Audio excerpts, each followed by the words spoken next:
Olá, meus queridos, estamos de volta e hoje vamos dar continuidade ao conteúdo da semana passada, que foi o capitalismo, e a gente falou um pouco sobre as fases do capitalismo, sobre o conceito do capitalismo, e hoje trataremos de uma forma mais específica de cada fase.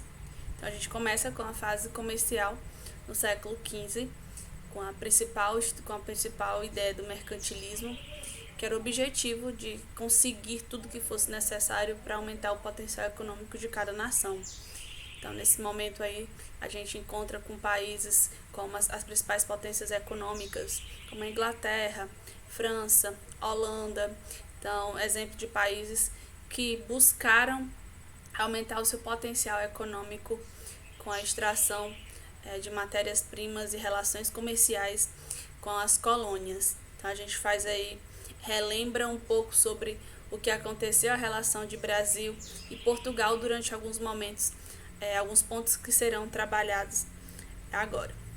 Então, entendemos um pouco sobre o que é o mercantilismo, essa prática com a busca de aumentar o potencial econômico das principais potências europeias no século XV. E intervenção do Estado na economia. É uma das características desse capitalismo mercantil, do mercantilismo, é a ideia de intervenção do Estado na economia. Então, a determinação seria aí do Estado. O Estado poderia intervir livremente na economia. A divisão, como a própria palavra já fala, divisão internacional do trabalho. A divisão internacional do trabalho, ela tinha uma forma de fazer com que se especializar o trabalho e diminuir aí a concorrência. O monopólio comercial, esse monopólio comercial era a venda, a comercialização com apenas poucos países que eram considerados parceiros comerciais. E o pacto colonial, esse pacto colonial a gente traz muito para a nossa realidade, nas nossas aulas, ilustrando muito o que nós estudamos. Então, nós tínhamos como Portugal a metrópole e Brasil, que na época não era Brasil, era colônia. Então, nesses termos, a relação existente entre metrópole e colônia era a exploração. Então, o Pacto Colonial Brasil, ele teria restrições de comercialização apenas com a extração, na verdade, com a metrópole que era Portugal. Por isso que havia tanto interesse na obtenção de colônias, considerando que era uma forma garantida de ter lucros. O metalismo. Bom, o metalismo é a ideia, a medição de riqueza. Então, mais rica seria a nação que tivesse maior quantidade de metais preciosos.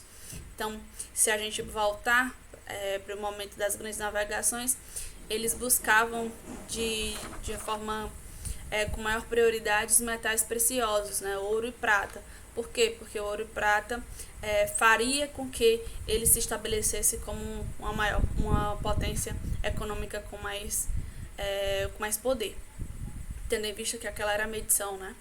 E a balança comercial favorável é a ideia de que as nações elas deveriam mais exportar do que importar. Vamos só trazendo para a nossa... Se ganha mais vendendo e se perde mais comprando. Então, exportar era uma estratégia utilizada para que se conseguisse aí aumentar o seu potencial econômico. E uma das medidas para conseguir isso era o protecionismo, que era, como também a própria palavra induz ao conhecimento, é proteger a economia interna. Então, para que proteger a economia interna e desenvolver a economia interna? Aumentando as taxas dos produtos que chegavam aqui na alfândega. E para que as pessoas tivessem, nessa concorrência, as pessoas tivessem mais condições de obter um produto do que foi comercializado, que foi produzido internamente. Dessa forma, ajudar para que essa economia nacional pudesse se desenvolver melhor. O capitalismo industrial.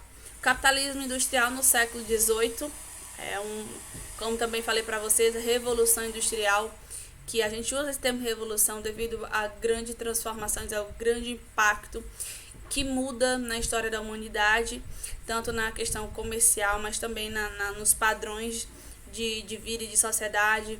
Enfim, essa transição do capitalismo comercial, baseado aí no mercantilismo, ele sofre alterações com a produção que antes era feita pelo artesão e agora passa a ser feito com os surgimentos, com os nascimentos das fábricas, a relação proletariado-burguês. Estudamos também na aula passada a burguesia, como essa burguesia surge. Então, nesse capitalismo industrial, ele consegue se consolidar, se solidificar. E na forma também da produção, né? A produção tem, com esse capitalismo industrial, o grande objetivo, o maior objetivo é aumentar a produção num espaço de tempo menor. Então a gente já pode contar aí, compreender aí a importância das tecnologias que serão utilizadas para que o fim seja atingido. Então, como eu disse também, esses espaços da fábrica, eles não mudam só as questões econômicas, mas também as relações sociais. Como assim? Nas relações sociais, a disciplina, de outra maneira, o artesão ele controlava seu tempo. O tempo é uma questão muito curiosa de ser trabalhado. Então, o artesão controlava tanto o tempo como o espaço que ele trabalharia. Já com o capitalismo industrial, não mais haveria uma disciplina que seria regulamentada, que teria como grande chefe o burguês, né? E o proletariado teria aí o seu trabalho, a sua força de trabalho vendida a um preço bem menor do que os lucros do que o seu trabalho poderia oferecer. Então a gente já consegue aí entender um pouquinho da indústria, do capitalismo industrial, com as contribuições para a desigualdade social que hoje nós podemos, por exemplo, no nosso país, compreender que de uma forma muito impactante, né? O nosso país é um dos países mais desiguais do mundo. Isso não é algo que a gente deva se orgulhar. O capitalismo monopolista financeiro.